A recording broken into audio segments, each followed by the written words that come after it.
Bom, boa tarde a todos e a todas. Quero agradecer a presença de todo mundo e agradecer o Matheus, não, por se dispor para dar esse seminário hoje de álgebra, não? O Matheus fez doutorado na Unicamp, não? Junto tivemos o mesmo orientador, não? O Fernando Torres. Acabamos de ser colaboradores em um trabalho aí de semigrupos generalizados e hoje o Matheus vai falar sobre CAP-6 and the Generalized Fibonacci Sequence. Trabalho junto com o Gilberto, não? Obrigado, Matheus. Com você aí. Obrigado, Alonso. Queria primeiramente agradecer pelo convite. É muito bom sempre estar aqui em contato com o pessoal da UFO, um grupo muito forte, né, aqui no Brasil nessa área de semigrupos, curvas, corpos finitos. Então é um prazer enorme para mim estar aqui falando para vocês. E queria cumprimentar a todos, agradecer pela presença. A ideia desse seminário de hoje, eu não sabia não tinha certeza absoluta qual seria o público, então eu fiz uma palestra dividida numa parte de divulgação e na parte do trabalho que eu fiz junto com o Gilberto. Essa parte de divulgação vai ser assim mais voltado para quem ainda não conhece muito, para quem já conhece, talvez fique um pouquinho repetitivo, mas é um ponto de vista que eu gosto de dar quando eu apresento esse tema, especialmente para quem está vendo pela primeira vez. Então, essa apresentação eu vou dividir dessa forma. Então, primeiro eu vou falar sobre semigrupos numéricos, alguns problemas em aberto, talvez os centrais aí da teoria. E aí eu vou selecionar um deles, que são as conjecturas de Braz-Amorós. Vou fazer um breve apanhado sobre o que foi feito, o que tem sido feito. E aí depois sigo falando sobre gap sets, que foi um ponto de vista dado aí recentemente por dois autores franceses. E aí, a partir do item 5, são as contribuições que eu e o Gilberto fizemos aí para esse tipo de problema. Então, um semigrupo numérico é uma estrutura muito simples, né, do ponto de vista algébrico, aritmético, combinatório, mas que traz alguns desafios legais aí para a gente pensar sobre. Então, a gente diz que esse é um semigrupo numérico, se ele for um subconjunto dos naturais incluindo zero, então esse índice zero significa que eu estou considerando a partir do zero. Ele vai ter o elemento zero, ele vai ter complemento finito em n0 e ele vai ter a propriedade de fechamento para adição. Então, se a gente tiver um conjunto com essas propriedades, ele vai ser chamado de semigrupo numérico. E aí, dado um semigrupo numérico, a gente consegue começar a encontrar alguns parâmetros importantes para esse conjunto. Então, esse conjunto complementar, que a gente já sabe que é finito, ele vai ser chamado de conjunto de lacunas. A quantidade de elementos que tiver nesse conjunto a gente vai chamar de gênero. Então, o gênero de um semigrupo vai ser a quantidade de lacunas que tem nesse conjunto complementar, quantidade de elementos que tem nesse conjunto complementar. A multiplicidade é o menor elemento não nulo do nosso conjunto S. O condutor, ele é o menor elemento a partir do qual todos os naturais aparecem a partir dali, quando a gente coloca na ordem natural. E o número de Frobenius, ele vai ser basicamente o condutor menos 1. Então, é a última lacuna do semigrupo numérico, quando esse semigrupo numérico não for o conjunto N0, né? Porque se ele for N0, o conjunto de lacunas é vazio. E aí falar do maior elemento fica um pouquinho estranho. E esses parâmetros que aparecem aqui nessas primeiras linhas, eles têm sido estudados desde muito tempo, né? Desde que a teoria começou a avançar ali nos anos 80. E esse parâmetro profundidade, ele foi abordado de forma recente, com o nome de profundidade foi no artigo, a primeira vez que eu vi, pelo menos, foi no artigo de 2000, que saiu em 2020. Mas esse parâmetro já tinha sido considerado algumas vezes, mesmo que não tivesse sido aparecido com esse nome. Algumas propriedades bem importantes aí sobre semigrupos numéricos, eu vou listar aqui para a gente conseguir falar dos problemas, desses problemas que eu considero sendo alguns dos centrais da teoria. Todo semigrupo é finitamente gerado, então eu sempre consigo exibir uma quantidade finita de geradores, dado um semigrupo numérico, e isso é feito de forma razoavelmente simples. A gente pode considerar um objeto chamado conjunto de Aperry do semigrupo numérico em cima de um elemento não nulo do semigrupo, e existe uma definição inicial para conjunto de Aperry. Essa definição que eu estou apresentando aqui, ela é uma definição equivalente. E a gente pode classificar o conjunto de Aperry da seguinte forma: eu vou pegar o zero sempre vai ser o elemento do conjunto de Aperry, e eu começo a olhar módulo n, módulo SN aqui, os menores elementos presentes no semigrupo numérico de cada classe. Então eu pego a classe do módulo n, vejo quem é o menor elemento do conjunto S, e assim eu vou fazendo até o cara que é congruente a n-1 módulo n.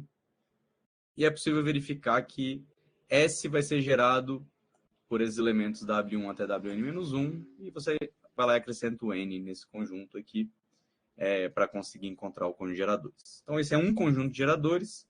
É possível verificar que existem diversos conjuntos de geradores para esse semigrupo numérico. Só que algo que é muito importante é que, quando a gente considera o conjunto minimal de geradores, ou seja, um conjunto de forma que não exista nenhum subconjunto próprio que continue gerando o semigrupo, aí dá para provar que esse conjunto é único. Então, dado um semigrupo numérico, a gente sempre consegue um único sistema minimal de geradores, ou conjunto minimal de geradores. E aí, com isso, a gente cria um novo parâmetro chamado dimensão do semigrupo. A gente chama com essa letra E. Então, esse E vai ser exatamente a quantidade de geradores no sistema minimal de geradores. Para não ficar muito só nos conceitos, pegar um exemplo aqui bem simples. A gente vai considerar o conjunto formado por 0, 4, 6, 7, 8, 10. E essa seta ela vai significar que a partir do 10, todos os naturais fazem parte do conjunto. E aí a gente consegue calcular todos aqueles parâmetros que a gente apresentou. O conjunto de Lacuna são os elementos de N0 que não estão nesse conjunto.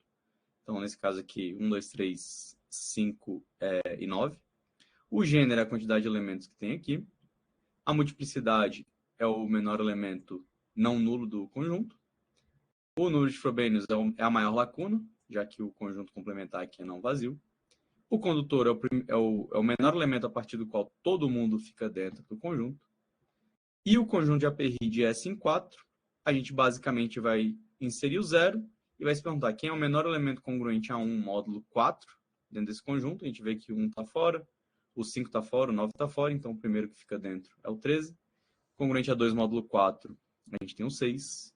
E congruente a 3 módulo 4, a gente tem o 7. Então, esse aqui forma o conjunto de Aperry em 4. E, como eu tinha comentado, a gente consegue, a partir do conjunto de Aperry, extrair um conjunto de geradores, repetindo os elementos não nulos do conjunto de Aperry, né, 6, 7, 13, e trocando esse 0 pelo 4, que é exatamente em cima de onde que eu estava trabalhando no conjunto de Aperry. E aí, particularmente, né, esse aqui não é um conjunto, esse aqui não é um sistema minimal de geradores, né, 4, 6, 7, 13, esse conjunto não é um conjunto minimal de geradores, 4, 5, 7, aí trocando essa barrinha aí por chaves, porque o 13 ele é combinação de 6 e 7, né, então a gente consegue reescrever esse conjunto aqui como gerado por 4, 6 e 7, e aí esse sim é o sistema minimal de geradores, 4, 6, 7, com chaves, conjunto formado pelos elementos 4, 6, 7. E aí a dimensão desse semigrupo é 3. Um primeiro problema, talvez o que tenha motivado, né, assim, é um ponto de vista que eu tenho, não tenho referência, mas dos artigos de semigrupos numéricos, um dos primeiros que aparece, que nem a gente recebe esse nome de semigrupos numéricos, é o problema de Frobenius. Foi proposto lá em 1800, no século de 1800. E, basicamente, a pergunta, né, de forma geral, ela pode ser feita da seguinte forma. A gente define S como semigrupo numérico, mas, enfim, esse problema de Frobenius, ele não veio, né, com esse enunciado, mas a gente reformula dessa forma. Então, pega S gerado por S1 até SE, então aqui a dimensão, então eu estou num conjunto minimal de geradores. E aí o objetivo é encontrar o número de frobênios dependendo desses geradores S1, S2, SE. Então essa é a pergunta. Um ponto importante é que esse problema ele envolve simplesmente o conjunto minimal de geradores. E, claro, um elemento do conjunto de lacunas. Mas, basicamente, eu quero encontrar isso dependendo do conjunto de minimal de geradores. Em 84, foi dada uma resposta para esse problema, quando a gente tem dimensão 2. É um caso bem clássico. Então, o número de frobênios de um semigrupo gerado por S1 e S2 é dado dessa forma. Aqui, é importante observar, né, que para esse cara realmente ser um semigrupo numérico, é necessário e suficiente que o MDC entre esses elementos aqui seja 1.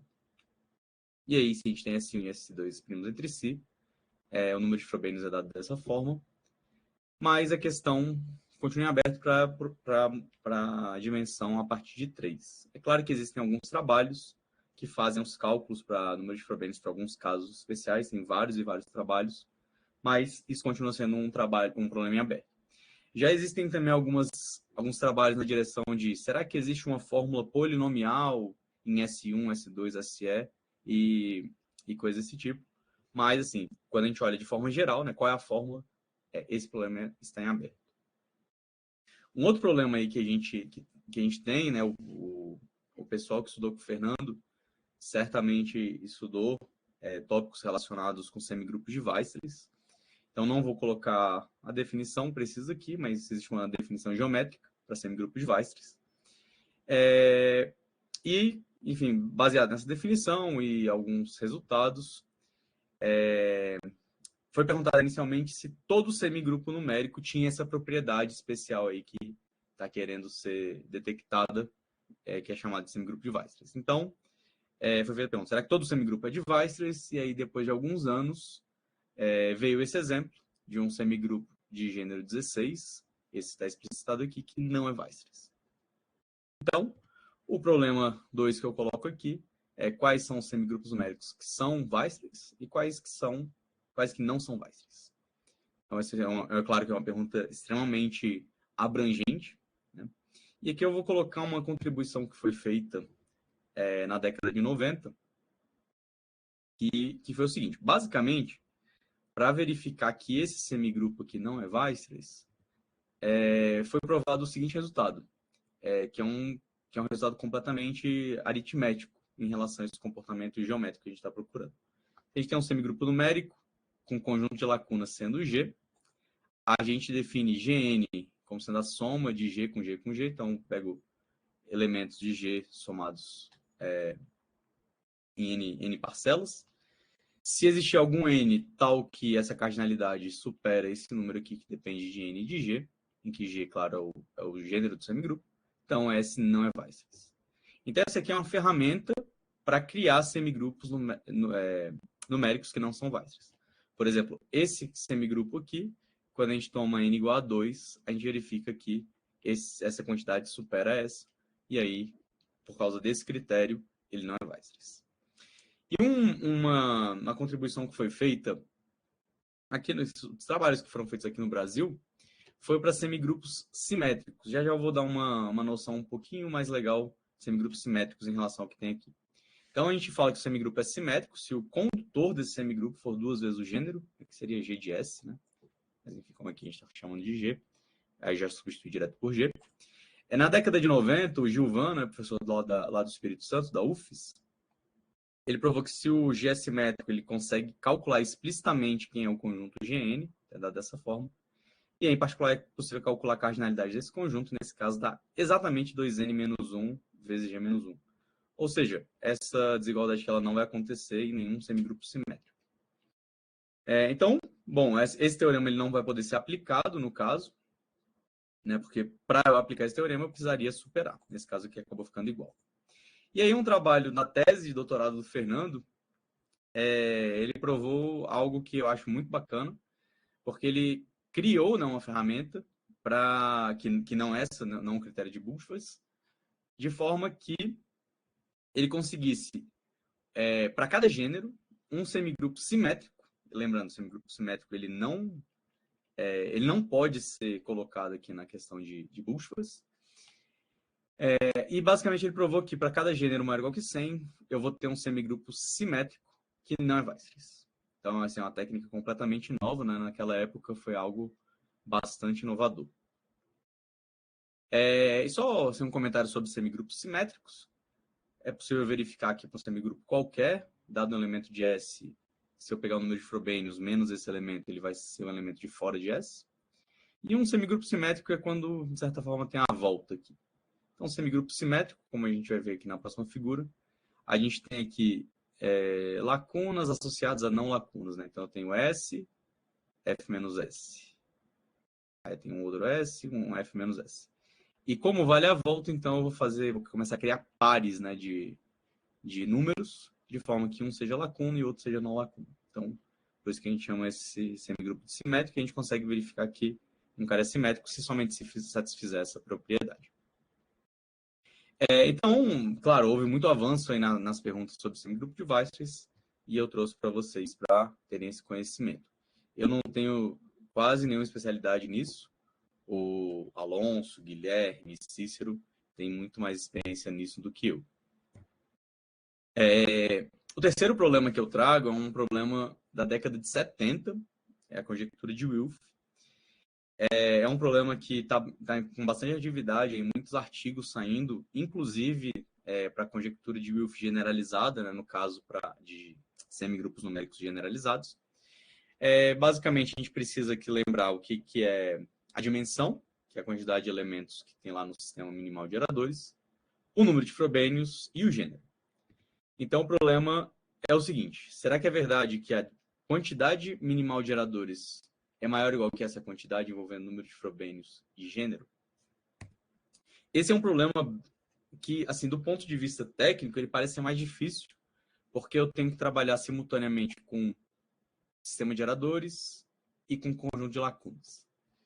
Então, ele traz, né, um desafio particular, porque você vai ter que olhar, de certa forma, o problema de dois pontos de vista diferentes.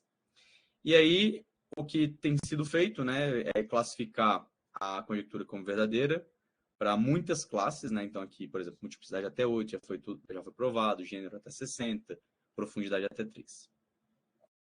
É um problema que o pessoal tem trabalhado, como eu falei, tanto no caso numérico quanto no caso generalizado. Existe uma versão aqui para semigrupos generalizados, apesar de que não vai ser o tema principal aqui da nossa fala de hoje. E o quarto problema que eu trago, que é exatamente onde a gente vai se aprofundar, é o problema da contagem pelo gênero. Eu gosto muito de falar da conjectura de Wilf e do problema de contagem de forma casada, porque, de certa forma, esse problema da contagem pelo gênero ele surge de uma tentativa de resolver a conjectura de Wilf em alguns casos. Então, aqui a gente tem que se lembrar que o conjunto de lacunas é o complemento do semigrupo, o gênero é a quantidade de elementos desse semigrupo, e a gente vai fazer algumas definições, se for necessário, depois a gente revisa. Então, esse S caprichado G é o conjunto de todos os semigrupos que tem gênero G, e NG vai ser a quantidade de semigrupos de gênero G. O objetivo é entender o comportamento da sequência que conta essas quantidades. Então, é claro que uma primeira pergunta que a gente deveria se fazer é: dado G, será que NG é sempre finito? Ou será que existe alguma possibilidade de algum NG ser infinito? E a gente vai ver que sempre é finito, e os primeiros elementos da sequência são esses aqui. Eu vou fazer um breve histórico, e vai ser bem rápido também. Um exercício legal de fazer, para quem está começando nessa área, é provar que se eu tenho um semigrupo de gênero G, a gente consegue verificar que a partir do 2G, todos os elementos vão estar em S. E aí, basicamente, você vai usar o fato que, se de repente não estiver, você vai ter mais lacunas do que você deveria. Essa é a ideia dessa abordagem. E aí, com isso, né, sabendo que todas as lacunas vão estar entre 1 e 2G menos 1, eu tenho que escolher G lacunas. Uma cota superior para NG vai ser 2G menos 1 escolhe G. Então, essa aqui é, claro, a quantidade total de subconjuntos que eu vou poder formar. Alguns deles vão se transformar em semigrupos numéricos, outros não. Mas essa cota aqui é interessante para você mostrar que NG é sempre finito dado G. E aí, antes de qualquer conjectura surgir, Foi feita uma melhora, né, nessa cota, então usando uma abordagem de caminhos e coisa do tipo, a Maria Braz Amorós e a Ana Demier provaram essa melhora aqui na cota superior para a NG. E depois lendo, né, os trabalhos da Maria, conversando com a Maria, ela me contou, né, que esse interesse pela sequência NG, ele surge de uma tentativa de resolver a conjectura de Wilf para alguns casos. Então ela teve a ideia, sabendo que NG é sempre finito para cada G, de fazer uma separação dos semigrupos numéricos por gênero. Então classifica lá os de gênero 0, de gênero 1, gênero 2, tanana, e vai até onde conseguir, até onde o computador deixar. E aí, basicamente, você vai lá na conjectura de Wilf, faz os cálculos, né, da dimensão, do gênero, do número de Frobenius. O gênero já está fixo, então só precisa do número de Frobenius e dimensão. E aí você verifica se aquela desigualdade é verdadeira ou não. Essa desigualdade aqui. Você verifica se é verdadeira ou não. Se for verdadeira, o semigrupo satisfaz a conjectura de Wilf. Se não, aí... Até o momento a gente não tem contra-exemplo, né? Então, a princípio, todos os semigrupos já apresentados satisfazem a conjectura de Wilf. E quando ela estava fazendo esse estudo e classificando e armazenando dados, surgiu um comportamento interessante da sequência NG. E aí ela publica em 2008 esse artigo que fala do comportamento like Fibonacci da sequência NG. Então, ela conjectura 3 itens, 2 a respeito do comportamento assintótico e um do comportamento local ali, né? Quando a gente olha termos consecutivos. Então, se a gente lembrar bem, né, na sequência de Fibonacci, as propriedades 1 e 2 são análogas, né? O quociente entre consecutivos é o número de ouro.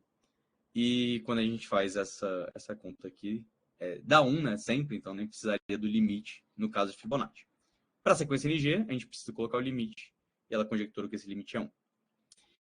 E aí esse problema ficou em aberto por alguns anos, mas alguns avanços foram feitos, eu vou destacar um deles. Então aqui a gente tem esse número binomial aqui na cota de 2007. Aqui a gente já tem um 2 elevado a G-3, e também aparece uma cota inferior envolvendo aqui o número de Fibonacci na posição G.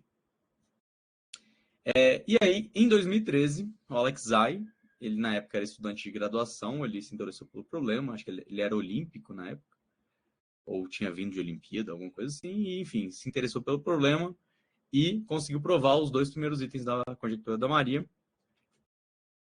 E assim, o artigo ele é um artigo bem intenso de ler, ele não é um artigo muito simples, mas as ideias principais, né, do trabalho dele vieram...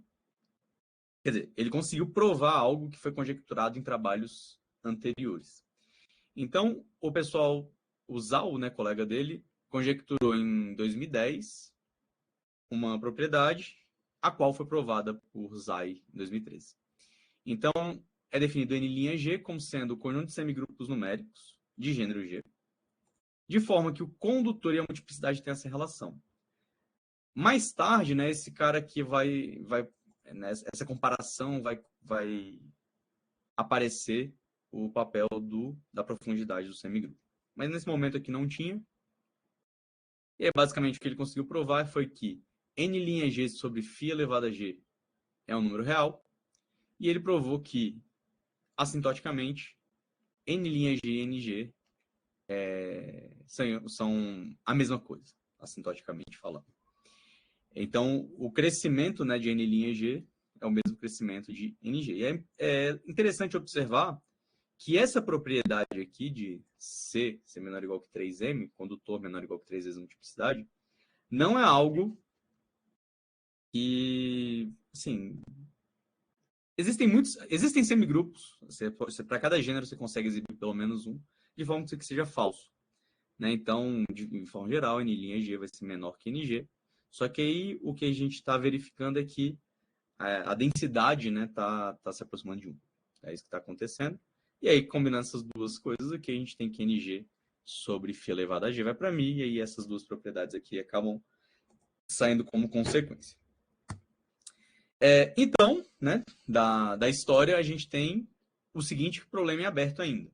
Será que é verdade a conjectura 3 proposta pela Maria? Conjectura 3, lembrando que é essa que compara a soma de dois elementos da sequência com o sucessor. E até hoje em dia é chamado de conjectura fraca. Será que a sequência, quando a gente compara dois elementos consecutivos, ela é não crescente? Desculpa, não decrescente? Na verdade, a não ser do primeiro elemento, né, a partir do segundo, a pergunta seria se é crescente. Esse é um problema que envolve o conjunto de lacunas, então a gente não precisa necessariamente falar de conjunto de geradores. Algo importante, o teorema que o Zay provou, né, ele garante que isso aqui é verdadeiro, pelo menos para G suficientemente grande. Né, porque, afinal de contas, o quociente entre NG mais o ING se aproxima de φ. É por causa disso que a gente tem essa situação. E aí a gente poderia falar assim, então, algo que a gente poderia fazer seria, começa a calcular os NGs e verifica se de repente tem algum momento que a coisa falhe ou alguma coisa assim. Acontece que, atualmente, o maior elemento da sequência conhecido, talvez eu esteja um pouquinho atrasado no tempo, mas até onde eu saiba, o N72 é o maior elemento da sequência conhecido. Até o N72, realmente a sequência fica crescente, tirando ali do N0 para o N1, que ela é constante. Mas a partir do N1 para o N2, a coisa vai crescendo. Daqui a pouco a sequência vai aparecer novamente com mais alguns termos. Então, o problema central passam a ser esses dois, com um foco especial nesse aqui, porque, claro, se a gente resolve o primeiro, a gente resolve o segundo automaticamente.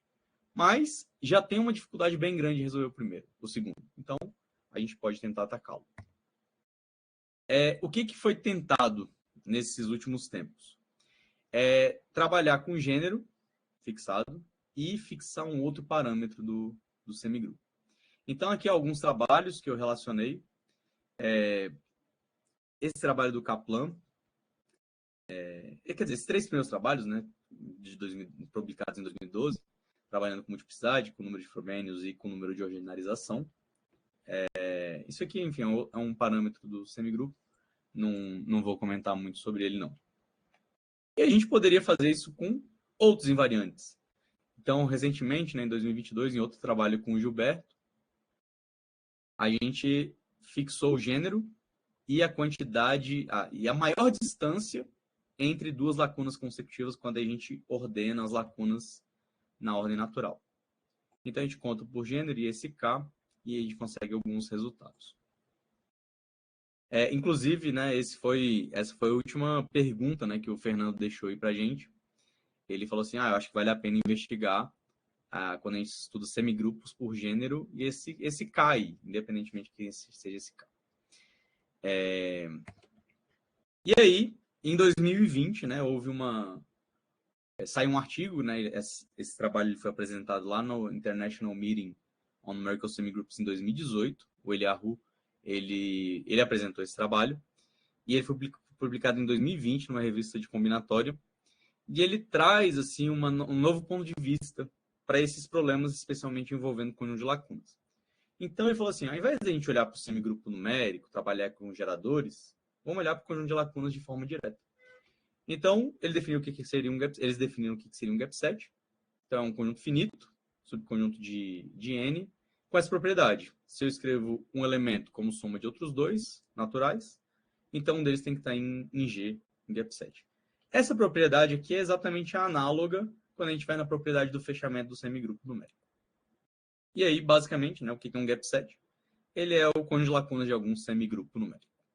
Certo? Então, eles lá no trabalho deles falaram assim, ao invés de a gente olhar para S, a gente olha para o complemento e vai trabalhar em cima disso. É um artigo bem bacana de ler, bem interessante. E, claro, como a gente tem essa relação, né, dando um gap set, você tem um semigrupo numérico e vice-versa, tudo que acontece lá nos semigrupos numéricos a gente pode renomear aqui dentro dos gap sets. Então, o gênero, multiplicidade, número de Frobenius e condutor, profundidade, e qualquer outro parâmetro que aparecer lá em semigrupos numéricos, a gente pode trazer aqui para os gap sets e fazer a analogia entre um e outro. Só uma anotação que vai aparecer aqui na apresentação, se precisar a gente revisa. Gama vai denotar o conjunto de todos os gap sets, gama de G, os gap sets de gênero G, gama de GQ, os gap sets de gênero G e profundidade no máximo Q, e N' G, que foi algo que já apareceu mais cedo, como sendo opa, aqui faltou a cardinalidade desse conjunto aqui. É importante observar que agora está aparecendo esse conceito de profundidade. Quando a gente volta lá nas ideias que o Zay trabalhou, o N' apareceu também, mesma anotação, só que o conjunto era um pouquinho diferente. E aí, na verdade, né, quando a gente faz C de S sobre M de S e arredonda para cima, isso dá a profundidade, né, conforme a gente viu aqui nesse slide. Bom, alguns exemplos clássicos, então agora a gente vai olhar para os gap sets, a gente não vai mais trabalhar com semigrupos numéricos. É claro que toda vez que a gente precisar de alguma propriedade, a gente pode visitar os semigrupos numéricos e depois voltar para cá. Isso aqui está provado, né, nos semigrupos numéricos, vai demonstrar mesmo para gap sets. A multiplicidade de um semigrupo de gênero G está entre 2 e G mais 1, claro, exceto quando é vazio. Quando é vazio, a multiplicidade é 1. O condutor está limitado aqui por G mais 1 e 2G, quando a gente sabe o gênero e sabe o condutor. E a profundidade, né, esse talvez seja o mais recente, né, já que a profundidade é o parâmetro mais recente aqui, que a gente tem trabalhado, está entre 1 e G. Então, alguns exemplos clássicos, a gente tem os semigrupos ordinários, a gente vai ter os gap sets ordinários. O que são os gap sets ordinários? Na verdade, são complementos de semigrupos ordinários. E é possível verificar que o gênero, multiplicidade, condutor e profundidade são iguais a esses valores aqui. Em particular, quando a gente for olhar, por exemplo, essa cota, esse camarada aqui atinge a cota superior. Quando a gente for olhar para essa cota, ele atinge a cota inferior. Quando a gente olhar para essa cota, ele atinge a cota inferior. Então, é um exemplo bem interessante da gente saber. E os hiperelípticos, que também vem do conceito de semigrupos hiperelípticos, a gente tem gênero, multiplicidade, condutor e profundidade aqui descritos. E da mesma forma, ele vai satisfazer a outra parte da cota apresentada aqui nessas 3 primeiras linhas. Bom, e aí, claro, existem vários e vários outros exemplos. Aqui eu vou trazer um que não seja nem ordinário nem hiperelíptico.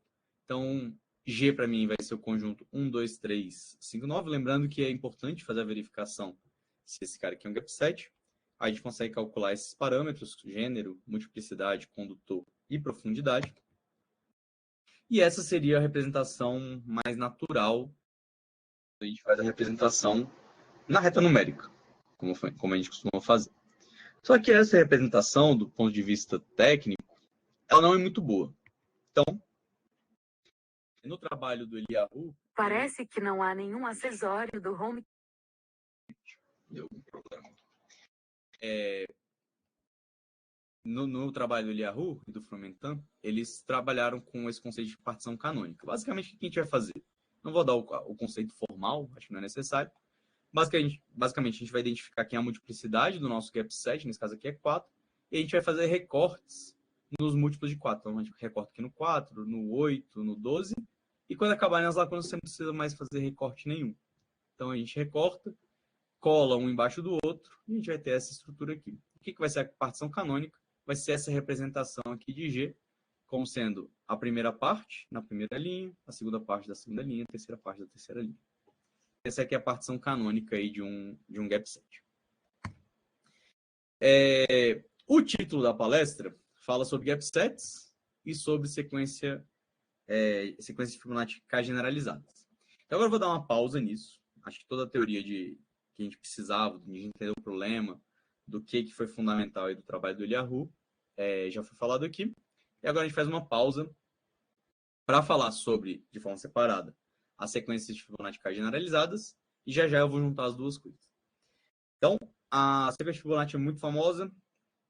A gente tem essa definição, termos iniciais, e a sequência a gente consegue produzi-la. E existem as generalizadas, talvez a segunda mais famosa seja a de Fibonacci. Então, ao invés de eu pegar a soma de 2 anteriores, como na de Fibonacci, a gente pega a soma de 3 anteriores.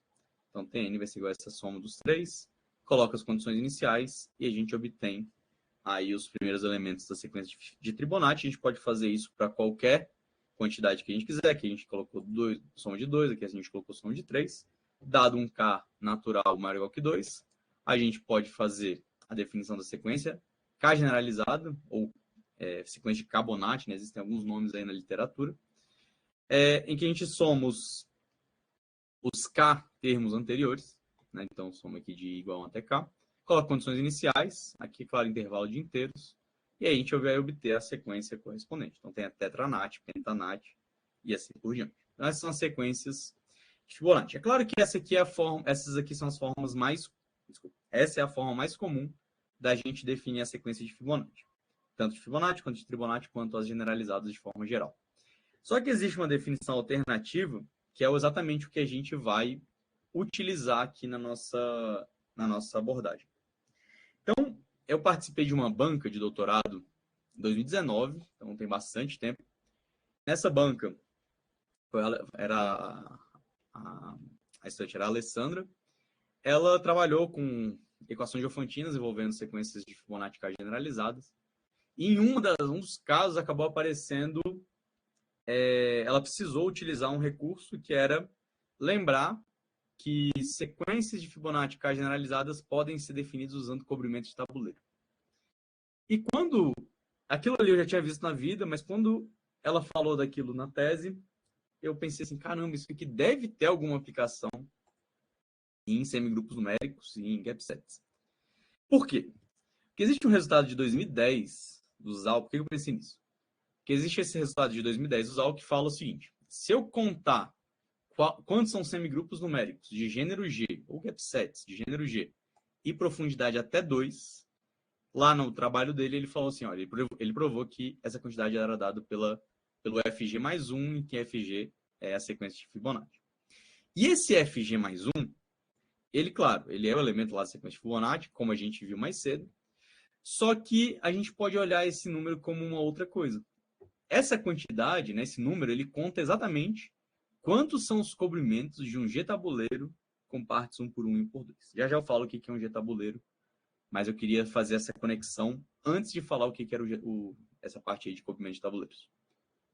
Então, já existia esse resultado de 2010. Isso aqui não tinha sido, a princípio, considerado anteriormente. E no resultado de 2020, do Eliahu e do Fromentin, o resultado mais importante do trabalho deles é provar que o N'(G), que é a quantidade de gap sets ou de semigrupos numéricos de gênero G e profundidade 3, satisfaz essas desigualdades. Então, o N'(G) é maior ou igual que a soma dos dois anteriores, mas é menor ou igual que a soma dos 3 anteriores. E aí, em particular, né, como consequência desse resultado, usando essa parte, a gente consegue verificar que N'(G) é menor ou igual que o número de Fibonacci na posição de G mais 1. Isso aqui aparece lá no artigo deles. E aí, mais uma vez, a gente lembra, né, que TG mais 1, é claro que pode ser definido daquela forma usando a relação de recorrência, mas o TG mais 1 ele conta quantos são os cobrimentos de um G-tabuleiro com partes 1 por 1, 1 por 2 e 1 por 3. Então, esses dois resultados acabaram trazendo, assim, me deram uma ideia de pensar em trabalhar, de alguma forma, colocar cobrimentos de tabuleiros alinhados aí com semigrupos numéricos. E a forma de fazer isso seria via a sequência de Fibonacci, que a gente já conhece muitas propriedades. Então, vamos passar aí, fazer o passo a passo do que é o cobrimento, como é que a gente identifica, para a gente depois relacionar aí como é que a gente faz sequência de Fibonacci com gap sets, coisa do tipo. Então, uma G-composição vai ser uma sequência, que a gente vai chamar de beta 1, beta n, em que os beta-i's são sempre naturais e a soma dos beta-i's da G. Então, esse G que está atrelado à soma dos índices. A forma visual, né, que a gente vai utilizar, né, que é para realmente enxergar como cobrimento de tabuleiro, é o seguinte: o que é um G-tabuleiro? Vai ser um tabuleiro 1 por G, então uma linha e G colunas. Um cobrimento de um G-tabuleiro vai ser uma sequência de pecinhas que a gente vai encaixar. Então, pensa num tabuleiro de tamanho G, a gente vai começar a encaixar pecinhas, 1 por beta 1, 1 por beta 2, de forma que a soma dos beta-i seja G. Né? Então, a gente vai ter associado a um cobrimento de tabuleiro uma G-composição e vice-versa. Mas é muito mais interessante a gente enxergar do ponto de vista visual. E aí a gente vai identificar, para a gente não ficar tendo que escrever esse 1 por, então, o comprimento, a gente vai simplesmente trabalhar com a própria G-composição associada. Para a gente entender um pouco melhor o que a gente está falando, esse aqui é um 5 tabuleiro, então tem aqui 1, 2, 3, 4, 5 pecinhas 1 por 1. E aqui eu estou fazendo um cobrimento usando uma peça 1 por 3, uma peça 1 por 1, uma peça 1 por 1. Então, isso aqui conta como um dos cobrimentos de um 5 tabuleiro. Eu poderia fazer permutações entre eles, enfim. Poderia colocar 1 por 1 em todos, ou 1 por 5, apenas uma peça. E existem essas várias formas aí de fazer o cobrimento do tabuleiro. Essa aqui eu vou chamar de 3-1-1. Então, esse 3-1-1 aqui vai representar esse cobrimento de tabuleiro, que a princípio a gente não está relacionando com semigrupos, apenas com aquela interpretação da sequência de Fibonacci K generalizadas.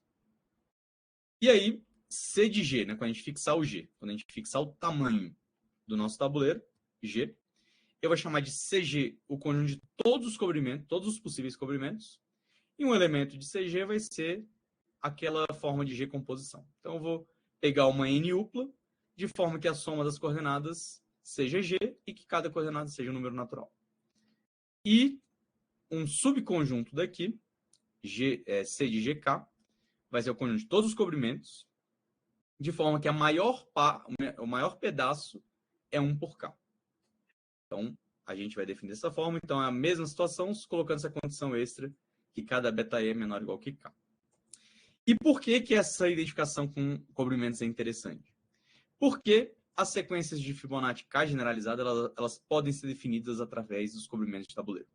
Então, os números de Fibonacci K generalizados, eles podem ser definidos simplesmente como sendo a quantidade de elementos que tem exatamente nesse conjunto. E aí é possível provar que essa sequência, digamos assim, vai satisfazer exatamente aquela relação de recorrência que a gente viu dada anteriormente. Só que agora a gente vai olhar do ponto de vista de cobrimentos. Então, por exemplo, a sequência de Fibonacci ela pode ser descrita como sendo todos os possíveis cobrimentos de tabuleiro de 1 por... Quer dizer, o elemento da posição FG mais 1, né, na sequência de Fibonacci, ele vai ser exatamente a quantidade de cobrimentos de um tabuleiro 1 por G, com peças 1 por 1 e 1 por 2. Certo? Então, é daí que surge a ideia.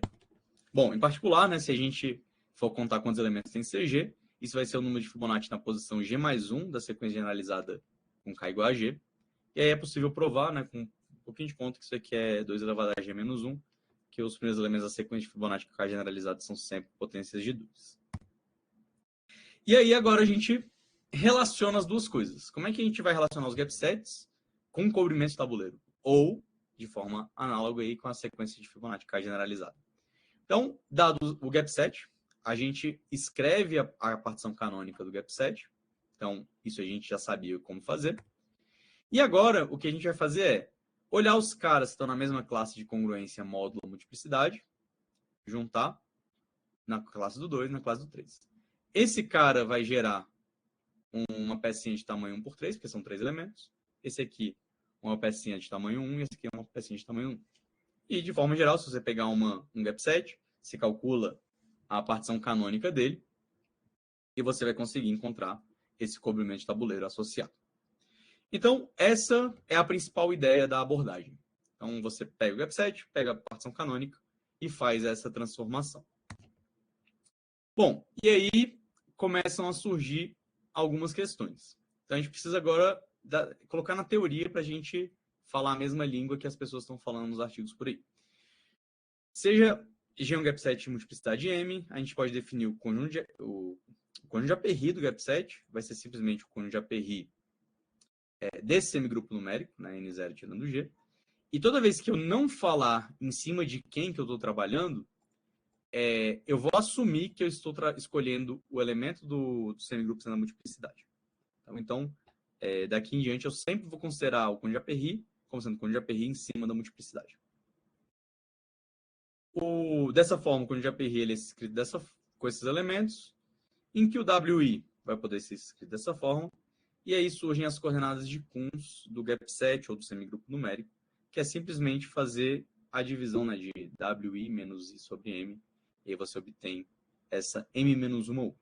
Então, todo gap set vai ter um conjunto de Aperry e vai ter coordenadas de Kunz associadas. E agora a gente vai lá em semigrupos numéricos para lembrar de um detalhe extremamente importante.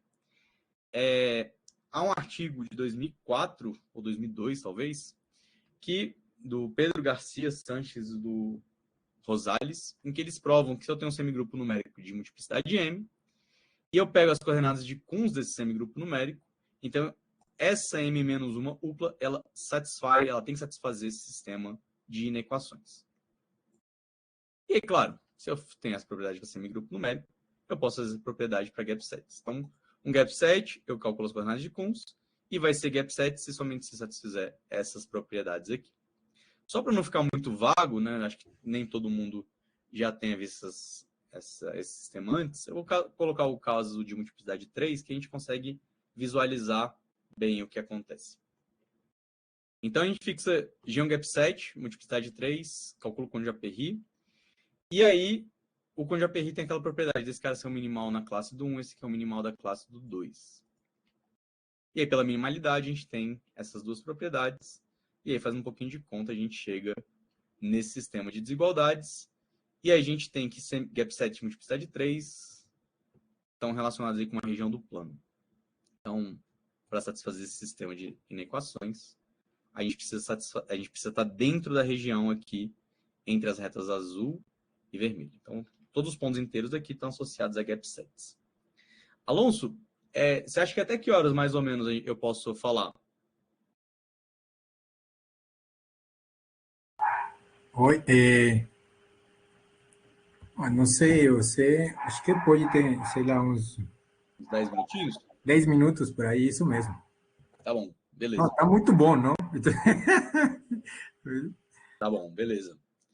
E aí a gente tem essa visualização, não vou entrar em muitos detalhes aqui, mas basicamente se a gente pegar o ponto 3, 1, né, x igual a 3, y igual a 1, ele vai estar dentro da região, e aí a gente vai ter o gap set associado. A forma de fazer a conta é calculando o cônjuge de Aperry, né, 0, 10, 5, e calculando o que falta. Né? Então, pega os caras congruentes a um módulo 3, que não estão aqui, abaixo de 10, então 1, 4, 7, abaixo de 5, apenas o 2.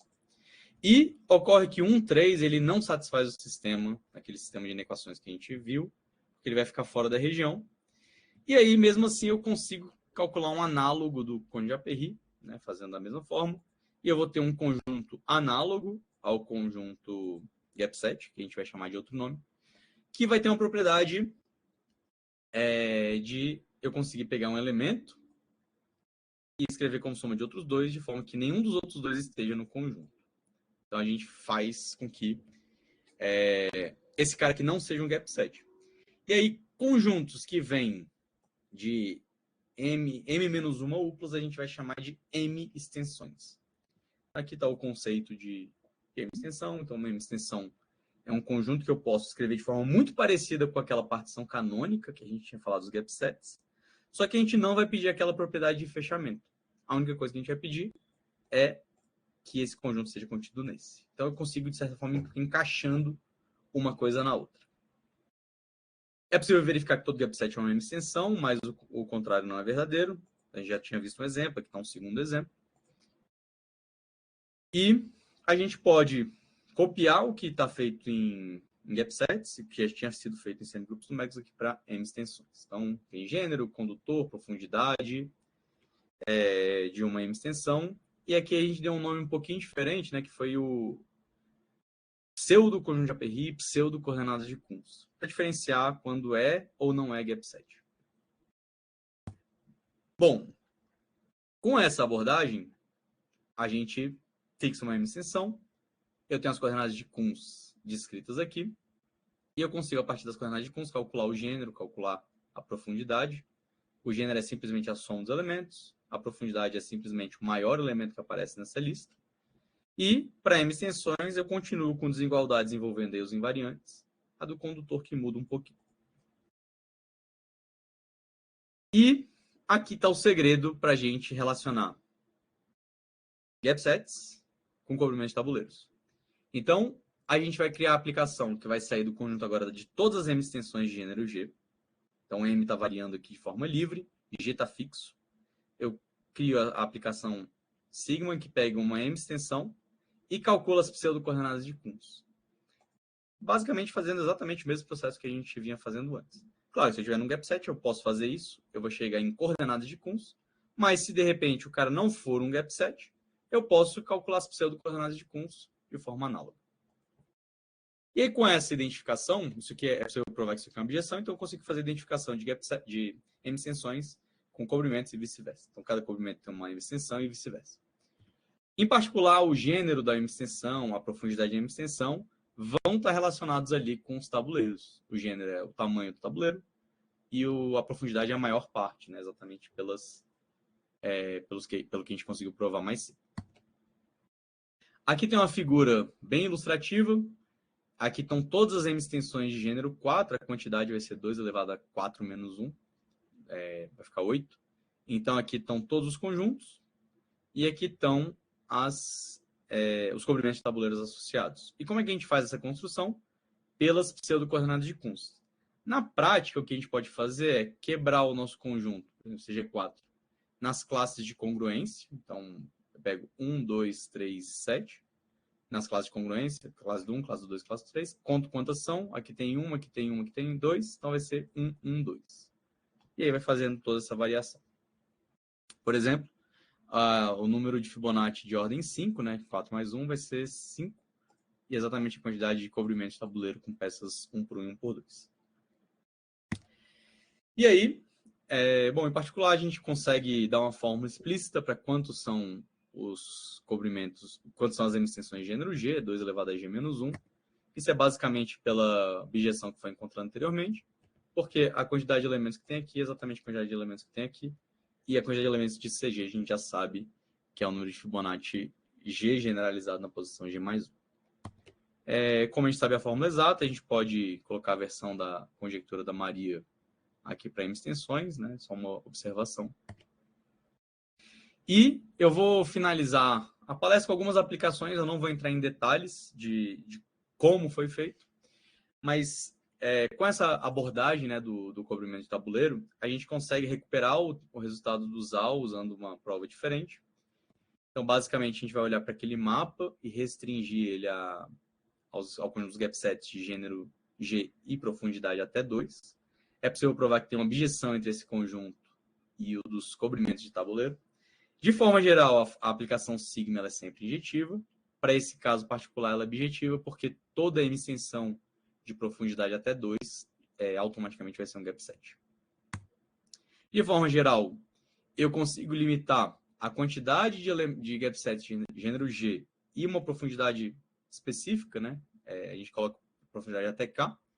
Ele vai ser limitado superiormente pelo FG mais 1 na sequência K generalizada.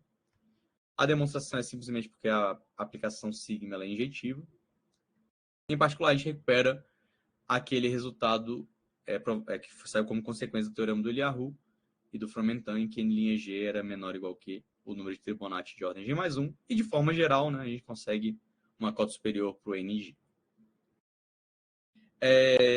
Bom, aqui não vou fazer os detalhes, não. Mas esse resultado aqui ele está falando uma forma de encontrar diversos gap sets. Então, a gente começa com as coordenadas de Kunz, faz uns ajustes, fala assim, olha, se a parte inicial for sempre elemento 2 ou 3, a parte final for sempre elemento 1 ou 2, e a parte central aqui for 3. Central não precisa ser no meio, né? Mas, enfim, na posição intermediária, eu consigo provar que M-extensões com essa característica são sempre gap sets. Então, para cada gênero, eu consigo contar quantos são os gap sets que eu tenho certeza que realmente são. E aí, usando um pouquinho de teoria de relação de recorrência, a gente consegue provar que essa quantidade é exatamente número de Fibonacci menos número de Padovan, sequência de Padovan definida dessa forma aqui. Outras coisas que a gente conseguiu obter foi uma família de cotas superiores para o número NG. Então, o NG a gente pode calcular da seguinte forma. Eu defino o FGQ com a quantidade de gap set de gênero G e profundidade exatamente Q. E eu separo o NG como sendo os caras que têm profundidade até esse número e os caras que têm profundidade maior do que esse número.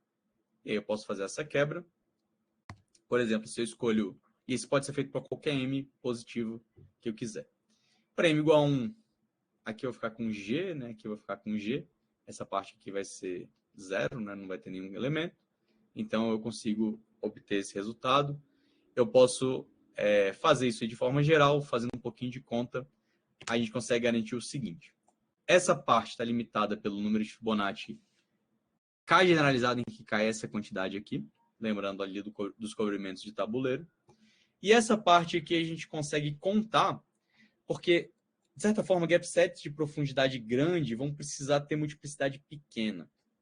Certo? Então, usando essas ideias, a gente consegue reescrever aquela expressão como sendo limitado superiormente por isso, em que isso aqui denota gap sets com gênero fixado, profundidade fixada e multiplicidade fixada.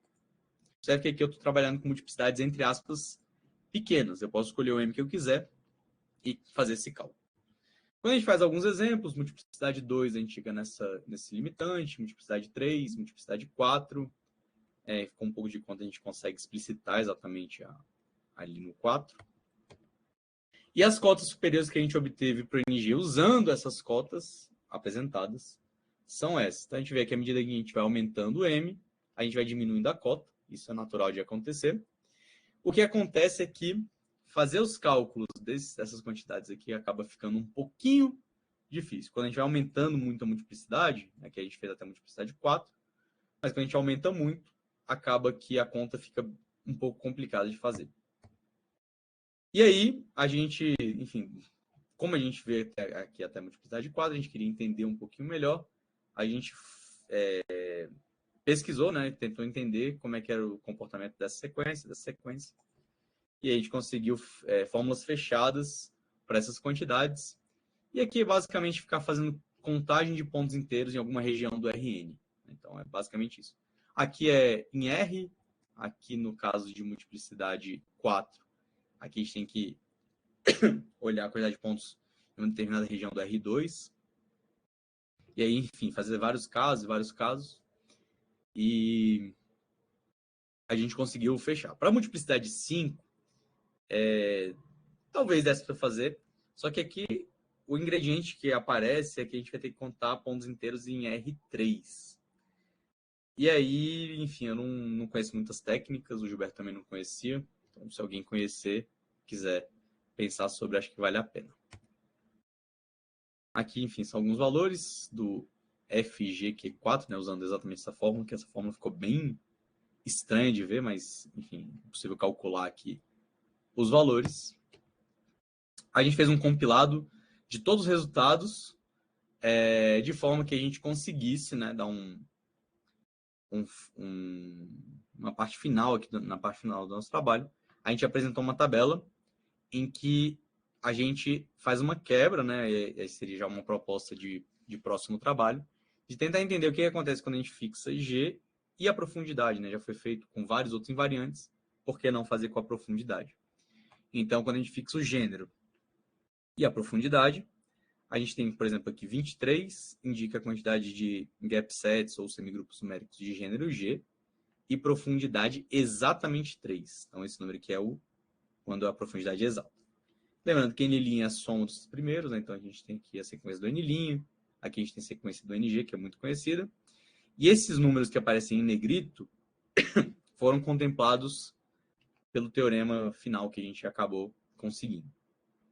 Aqui existem vários números que a gente não tem muita ideia do que pode acontecer, mas essa tabela aqui já traz alguns indicativos, né? Quando a gente olha esses primeiros valores, a gente percebe, né, algumas propriedades que acontecem também quando a gente fixa outros invariantes. Por exemplo, tirando aqui essa parte inicial, né, que a gente sabe que sempre vai começar com 1 e alguns zeros, e, enfim. Depois a sequência, aparentemente, ela fica sempre ou crescendo ou ficando constante, talvez alguma exceção ali no meio do caminho, mas isso pode dar alguma pista de uma nova abordagem para encarar o problema do NG. Aqui são algumas referências. Esse trabalho com o Gilberto ele foi aceito no final do ano passado, oficialmente aceito esse ano. Esse trabalho veio lá da tese do Gilberto, ele defendeu desde 2022, depois a gente já conseguiu aprimorar algumas coisas que tinham sido feitas lá. Esse artigo aqui ele é muito bom para quem quer ter essa visão dos semigrupos numéricos do ponto de vista dos gap sets. O livro clássico, né, do Pedro e do Rosales, e esse artigo do Kaplan que traz um survey até 2017 do que foi feito nesses trabalhos aí relacionados com as conjecturas da Maria e, enfim, com alguns outros problemas relacionados. Então, eu novamente queria agradecer e me colocar à disposição para eventuais perguntas. Peço desculpa aí se eu passei um pouquinho do tempo.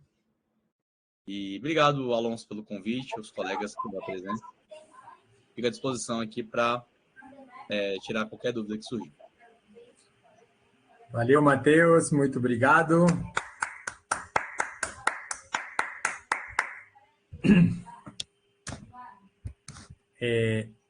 Muito bom. Não? Eu não tinha lido muito dos gap sets, não? Bem assim, mas foi muito bom, não?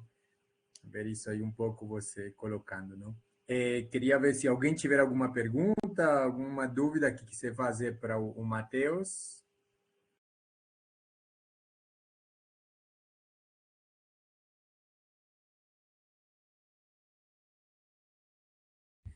Eu tenho. Não, bom, assim, umas dúvidas, não, uma dúvida assim de...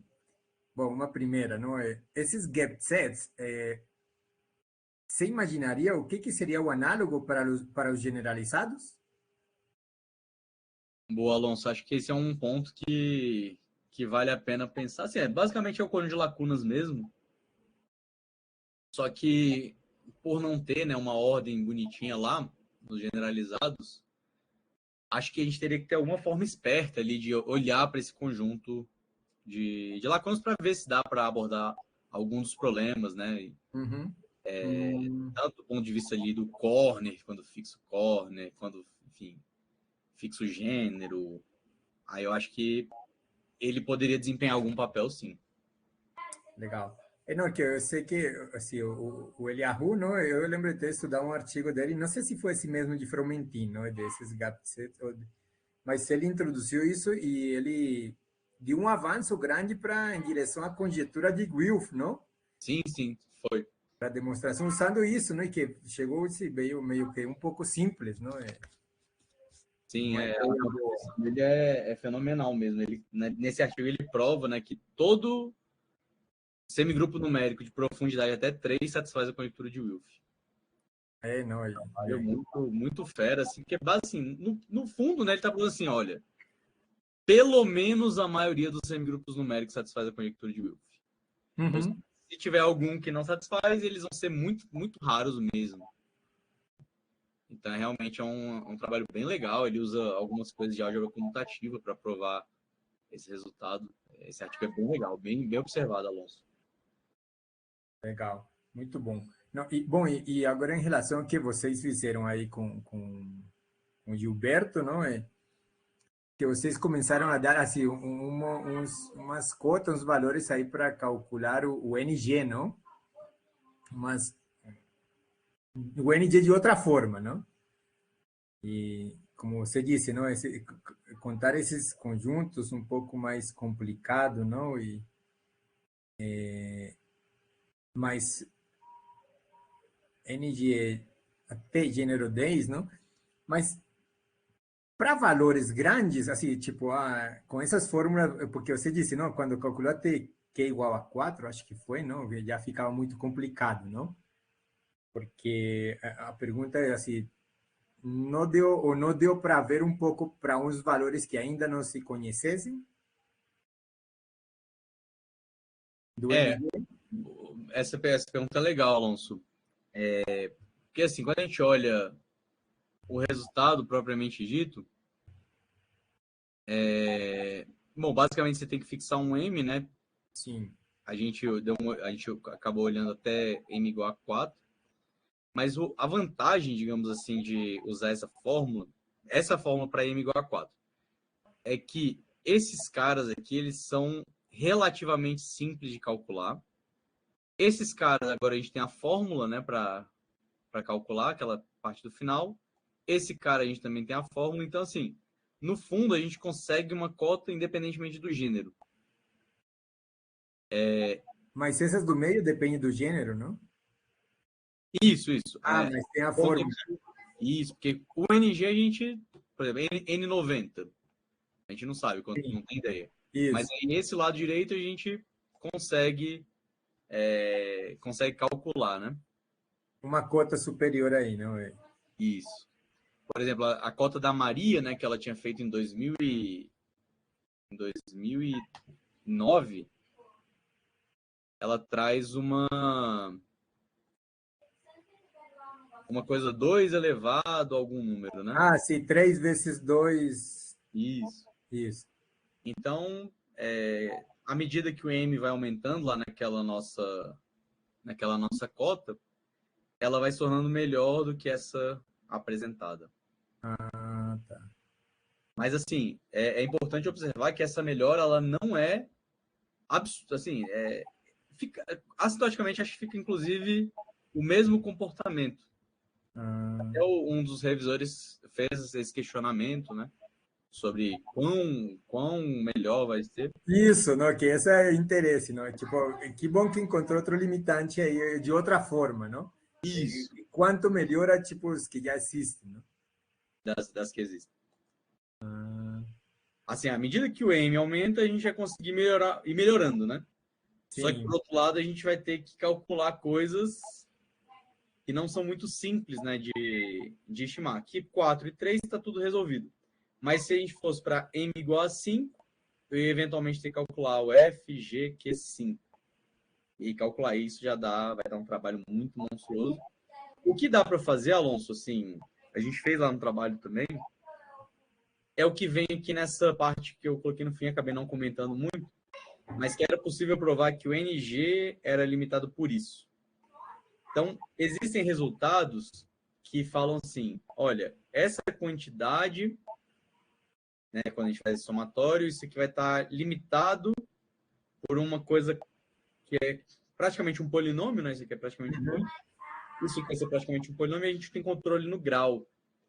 Então, se eu tiver multiplicidade 4, a gente consegue aqui grau 2. Multiplicidade 3, grau 1. Se a gente tivesse lá no caso do 5, a gente teria alguma coisa de grau 3. E sempre vai ter coisa aqui envolvendo parte inteira. E aí, claro, toda coisa que é desse formato, a gente consegue... Enfim, tem um estudo aí de quase polinômios, né? Que é basicamente um conjunto de polinômios, que aí em cada classe de congruência você olha um polinômio específico. Então, o que daria, né, para fazer efetivamente, num caso de M geral, seria trocar aqui por M mais 1, e aqui apareceriam esse quase polinômio de grau M menos 3. Mas, assim, mesmo calcular esses quase polinômios, ele se torna um problema difícil.